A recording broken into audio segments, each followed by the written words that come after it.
नमस्कार दोस्तों, आज हम जिस विषय पे चर्चा करने जा रहे हैं, वह केवल एक व्रत नहीं है, बल्कि श्रद्धा, संयम और भगवान विष्णु की कृपा से जुड़ा हुआ एक पवित्र साधन है। दोस्तों, पुत्रदा एकादशी शास्त्रों में कहा गया है कि जब मनुष्य अपने प्रयासों से थक जाता है और हृदय से ईश्वर की शरण में जाता है, तब भगवान स्वयं मार्ग प्रशस्त करते हैं। दोस्तों, पुत्रदा एकादशी संतान की रक्षा और वंश की उन्नति के लिए अत्यंत पुण्यदायक मानी गई है। आज इस वीडियो में हम जानेंगे पुत्रदा एकादशी का आध्यात्मिक महत्व, इसकी शास्त्र सम्मत व्रत विधि क्या है और यह कथा, इसका पौराणिक कथा क्या है। दोस्तों, जिससे इस एकादशी की महिमा प्रकट होती है, उसके बारे में भी बताएंगे। दोस्तों, पुत्रदा एकादशी एक बहुत बड़ा व्रत है, जिसका अर्थ है पुत्र देने वाली एकादशी। हिंदू धर्म में संतान को केवल पारिवारिक उत्तराधिकारी नहीं, बल्कि धर्म, संस्कार और पितृ ऋण की पूर्ति का माध्यम माना गया है।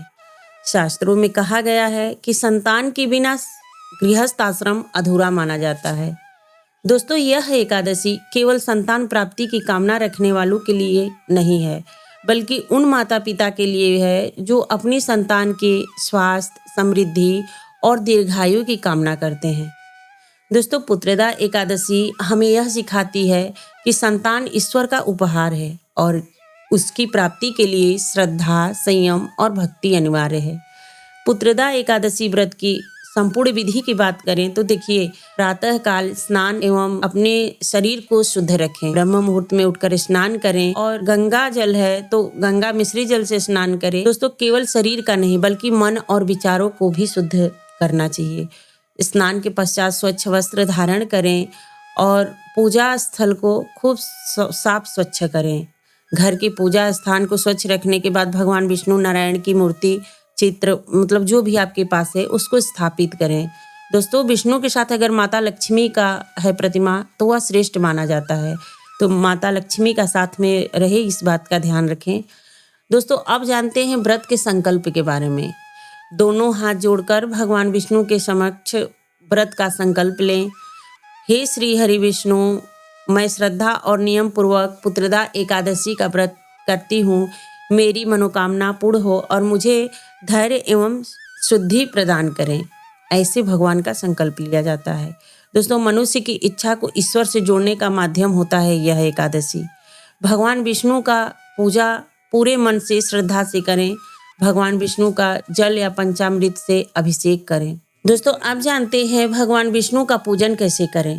भगवान विष्णु को जल पंचामृत, मतलब दूध, दही, शहद, शक्कर का पंचामृत बना के अभिषेक करें। इसके बाद उन्हें तुलसी पत्र अर्पित करें, पीले पुष्प अर्पित करें, धूप और दीप अर्पित करें। दोस्तों, तुलसी अर्पण का अर्थ है अहंकार और सांसारिक आसक्ति का त्याग करना। तुलसी अगर आप भगवान को अर्पित करते हैं तो ये सोच के अर्पित करिए कि मेरा अहंकार का नाश हो। हे प्रभु, मेरे अंदर जो भी अहंकार हो, अपने आप पे मैं हो, वो समाप्त हो जाए। ये तुलसी अर्पित ऐसे किया जाता है।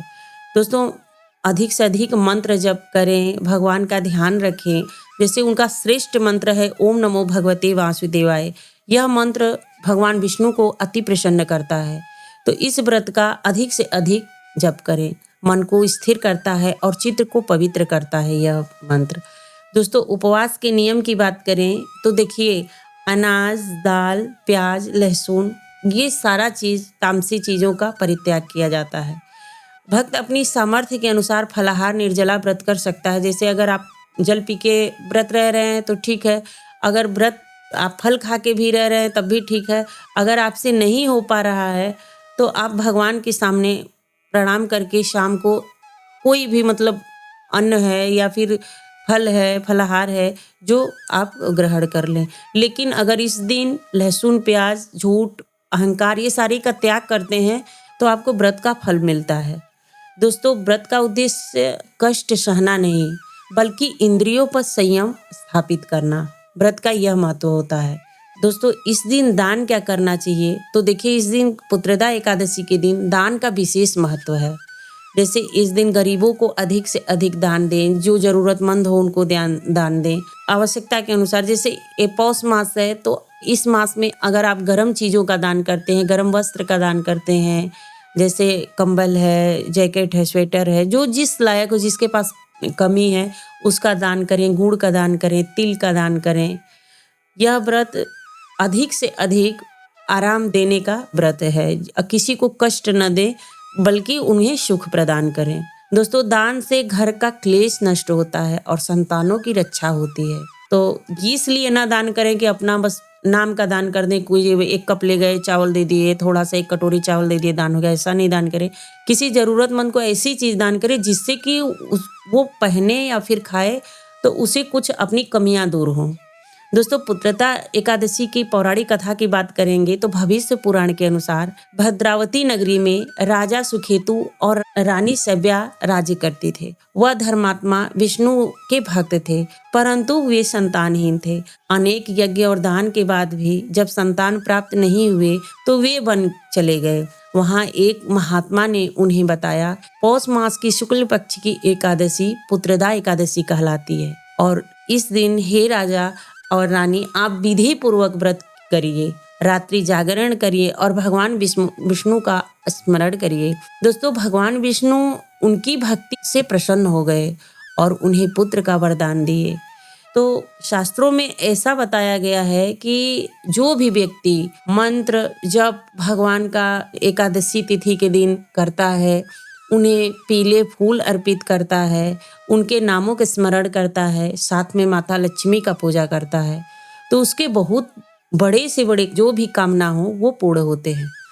दोस्तों, पुत्रदा एकादशी बहुत बड़ा महत्वपूर्ण व्रत माना गया है। जिसको संतान नहीं है उसके लिए तो यह श्रेष्ठ व्रत है। दोस्तों, मैंने शुरू में भी बताया है कि ओम नमो भगवते वासुदेव मंत्र जो है वो श्रेष्ठ मंत्र है। इस चीज़ का आप ध्यान दें, कहीं आपको मिल जाएगा। मैं उस भावना से विष्णु को नमन करें यह मंत्र।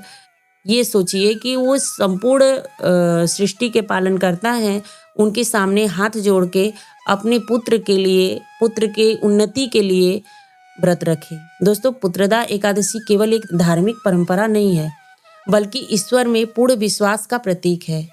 जब मनुष्य श्रद्धा, संयम, भक्ति के साथ इस व्रत का पालन करता है तो भगवान विष्णु की कृपा अवश्य प्राप्त होती है। इस व्रत का पालन हमें धैर्य, विश्वास और आध्यात्मिक शांति प्रदान करता है। दोस्तों, इस भावना के साथ इस पावन व्रत को श्रद्धा पूर्वक करें और नारायण के सामने, भगवान नारायण के सामने, माता लक्ष्मी के सामने हाथ जोड़ के अपनी भावना को प्रकट करें, अपनी कमियों को भगवान से प्रकट करें। यदि आप चाहें तो उस दिन पीले फूल भी चढ़ा सकते हैं। भगवान के सामने हल्दी रोली का टीका भगवान को अर्पित कर सकते हैं। वही टीका अपने संतान को लगा सकते हैं। इससे क्या होगा कि भगवान का एक तरीके का प्रसाद भी मिल जाएगा बच्चे को और बच्चों की बुद्धि की विकास होगी। दोस्तों, मिलते हैं अगले वीडियो में, तब तक के लिए जय श्री राधे।